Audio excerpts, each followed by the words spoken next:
അസ്സലാമു അലൈക്കും വറഹ്മത്തുള്ളാഹി വബറകാതുഹു. അൽഹംദുലില്ലാഹി റബ്ബിൽ ആലമീൻ. അസ്സലാത്തു വസ്സലാമു അലാ അഷ്റഫിൽ മുർസലീൻ വഅലാ ആലിഹി വസ്വഹ്ബിഹി അജ്മഈൻ വമൻ തബിഅഹും ബിഇഹ്സാനിൻ ഇലാ യൗമിദ്ദീൻ.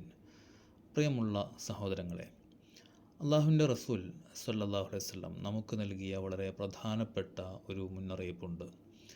ആ മുന്നറിയിപ്പ് ഇങ്ങനെയാണ്: നിങ്ങൾ മർദ്ദിതൻ്റെ പ്രാർത്ഥനയെ സൂക്ഷിക്കുക. കാരണം മർദ്ദിതൻ്റെ പ്രാർത്ഥനയ്ക്കും അള്ളാഹുവിനും ഇടയിൽ യാതൊരു മറയും ഇല്ല എന്നുള്ളതാണ്. മർദ്ദിതൻ എന്ന് പറയുമ്പോൾ അത് ശാരീരികമായ കയ്യേറ്റവും ശാരീരികമായ മർദ്ദനവും മാത്രമല്ല എന്നുകൂടി മനസ്സിലാക്കണം. മദ്ലൂം എന്നാണ് പറഞ്ഞത്. ളുൽമിന് ഇരയായവനാണ് മദ്ലൂം, മർദ്ദിതൻ എന്ന് പറയുന്നത്.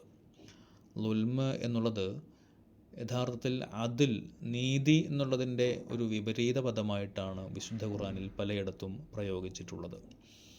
അപ്പോൾ നമ്മുടെ അനീതിക്ക്, നമ്മുടെ അക്രമങ്ങൾക്ക്, അന്യായങ്ങൾക്ക് ഏതെങ്കിലും തരത്തിൽ ആരെങ്കിലുമൊക്കെ വിധേയരായിട്ടുണ്ട് എങ്കിൽ തീർച്ചയായിട്ടും അവർ അവരുടെ മനസ്സ് നൊന്തിട്ട് നമുക്കെതിരെ ഒരു പ്രാർത്ഥന നടത്തിയാൽ ഒരുപക്ഷെ നമ്മുടെ സർവനാശത്തിന് തന്നെ, നമ്മുടെ ദുനിയാവിലെയും ആഖിറത്തിലെയും എല്ലാവിധ നന്മകളും നഷ്ടപ്പെട്ടു പോകാൻ തന്നെ ഒരുപക്ഷെ അവൻ്റെ വേദനയോട് കൂടിയുള്ള ആ പ്രാർത്ഥന തന്നെ മതിയാകാൻ സാധ്യതയുണ്ട്.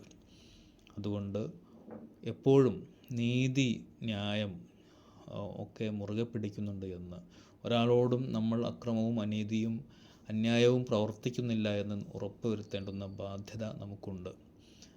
അപ്പോൾ ഒരാളിനി പ്രാർത്ഥിച്ചിട്ടില്ല എങ്കിൽ പോലും നമ്മൾ കാരണമായിട്ടൊരാൾ, നമ്മുടെ ഭാഗത്തു നിന്നുണ്ടായിട്ടുള്ളൊരു അന്യായം കാരണമായിട്ട്, അനീതി കാരണമായിട്ട് ഒരാൾക്ക് പ്രയാസമുണ്ടായിട്ടുണ്ടെങ്കിൽ അവൻ്റെ നിഷ്കളങ്കത കൊണ്ട് പ്രാർത്ഥിച്ചിട്ടൊന്നും ഇല്ല എങ്കിൽ പോലും അവൻ്റെ ആ വേദന തന്നെ, അവൻ്റെ കണ്ണുനീര് തന്നെ ഒരു പ്രാർത്ഥനയായിട്ട് അള്ളാഹു സ്വീകരിക്കും എന്ന് നമ്മൾ ഭയപ്പെടേണ്ടതുണ്ട്.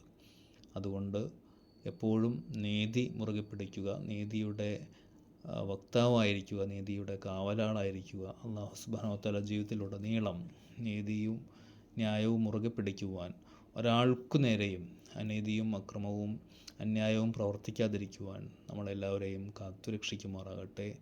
അസ്സലാമു അലൈക്കും വറഹ്മത്തുള്ളാഹി വബറകാതുഹു.